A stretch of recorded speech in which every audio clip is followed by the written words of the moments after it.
Okay, so I said I would do part two, and here we go. So, in the first part, I talked about how I was going through a change in my life, um, just wanting to do better for myself and for my future. I realized I had some behavioral patterns, I guess you could say, or just patterns that I didn't like about myself.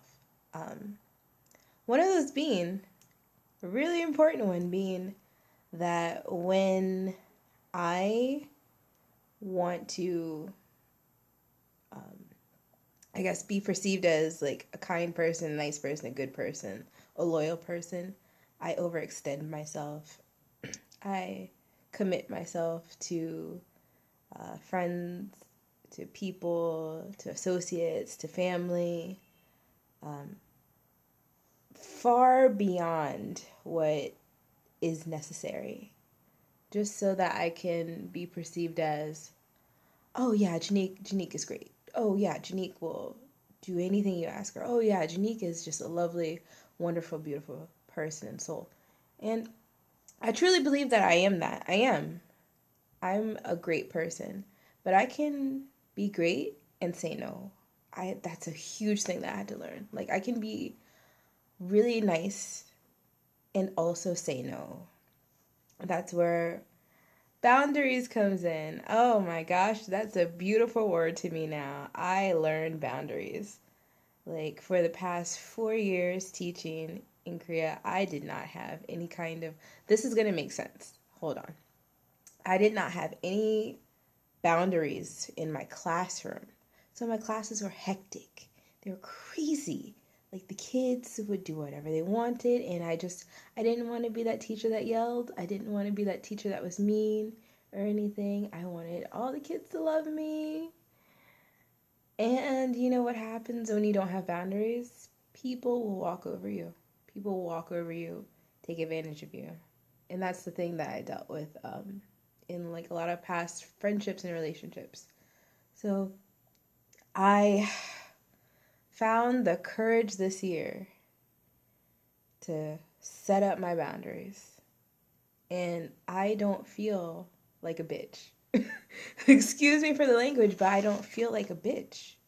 I feel like I am like 100% confident within myself now.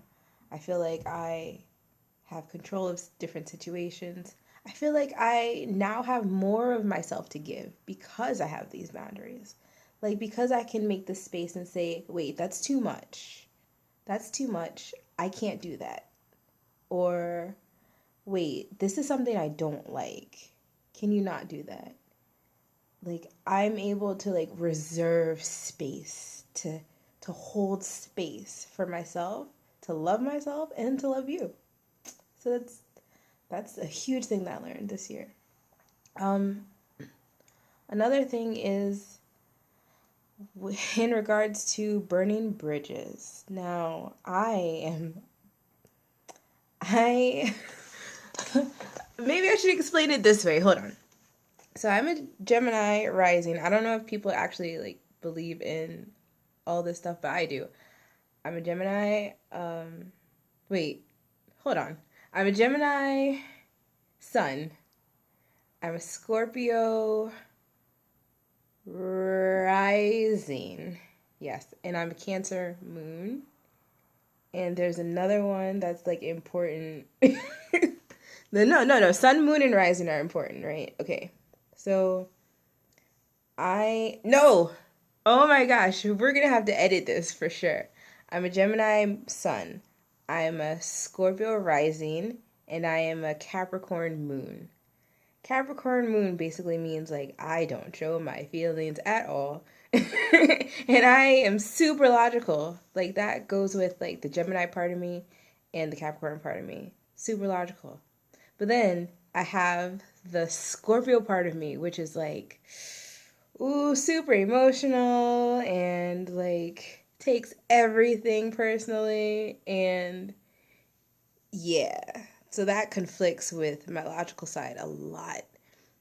Um, so in the case of burning bridges, I tend to, in my friendships, family relationships, romantic relationships.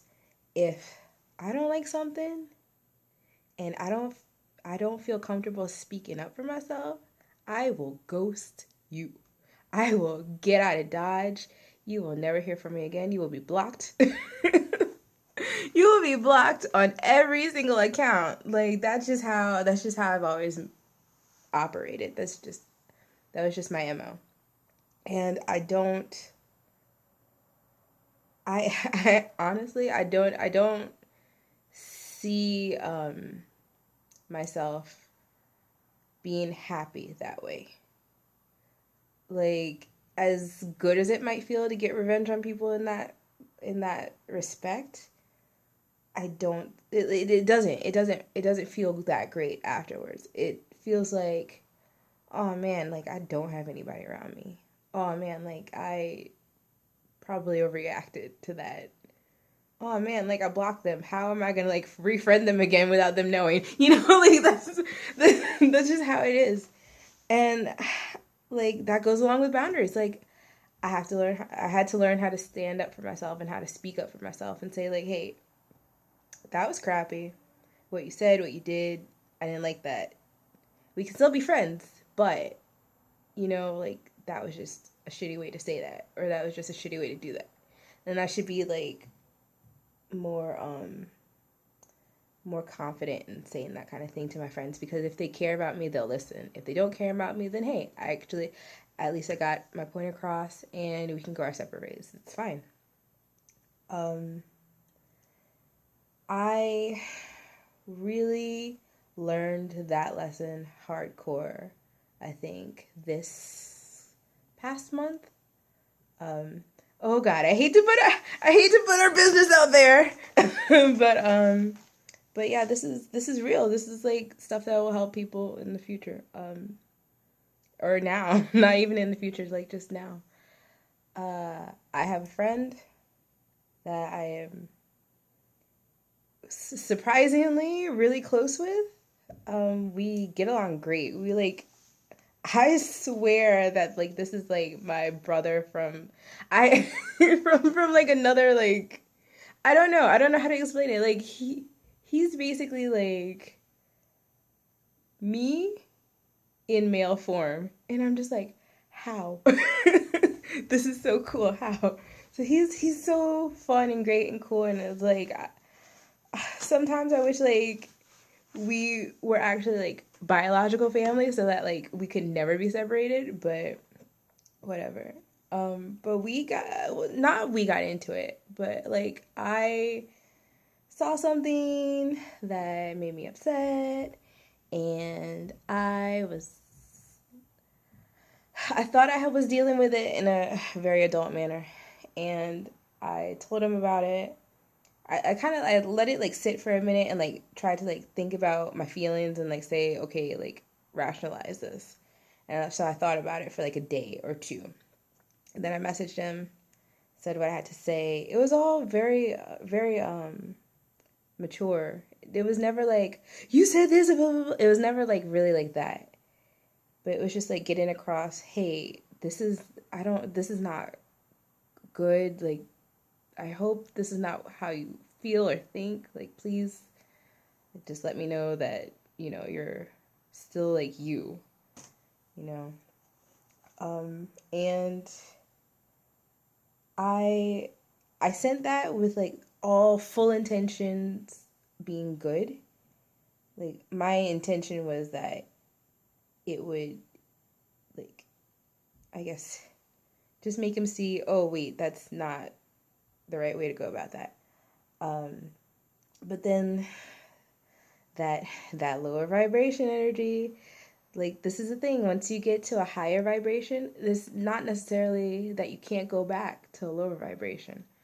So even though I was like, had worked my way up to like a higher vibration and stuff, I got in my head and I was like, oh well, he's just racist. Like, oh well, he just like does this now. Oh, he doesn't care. Like all kinds of stuff.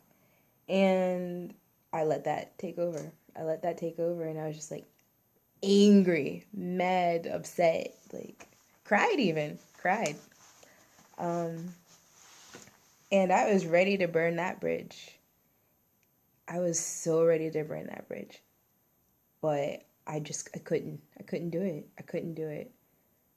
Like, it's not me anymore. I realize it's not me anymore that wants to do that. I said, I need to talk about this in a reasonable manner and deal with this. And I uncovered that it's not just me like wanting to make sure that our friendship can like survive and like he's still the person that he always was. It's also me like feeling like I have to force people to think like me, or I have to like mother them into like being on the same page as me. And I'm like, well, real relationships aren't like that at all. People like disagree all the time. People have like different opinions all the time and they still stay friends. It's like it was one of those like so nonsensical things that I couldn't believe that I didn't realize. It's like, yeah, people like always go through this and just do it. Like they just like still love each other and support each other still. And that realization opened up so many things for me. And I'll tell you this. From that emotional, let's say like that emotional karma that I was digging through and all those layers of like past I guess situations that I've been through, that opened the door to a spiritual awakening. And we're going to talk about that in part 3. So, to say this, my friend and I are fine. I said what I had to say. I did take some time away to like step back, and at first it was passive aggressive, I do admit, but now but that turned into like a whole spiritual awakening, and I'm glad that I took time back because that is it was, oh gosh, I'm still going through that spiritual awakening and it's very intense. Like you don't realize, you think, oh, spiritual awakening, you just like go to church and all this stuff. No, it's something so much deeper than that, and it takes a physical toll on you. But yeah, we'll talk about that in the next video. So please remember, be courageous, be curious, but always be kind. If you have any questions about like what is going on with emotional stuff, like if you want like help like figuring out some things, I've learned like techniques on how to deal with stuff. A lot of it's just writing. A lot of it is like asking yourself a question, writing it down, and being honest enough with yourself to answer it. I do a lot of writing out my thoughts and feelings and stuff. And then I go back and I look and I'm like, oh, yeah, that, I should probably change that. I should probably fix that little bit. But yeah. So, told you, it's gonna be deep, guys. It's gonna be deep.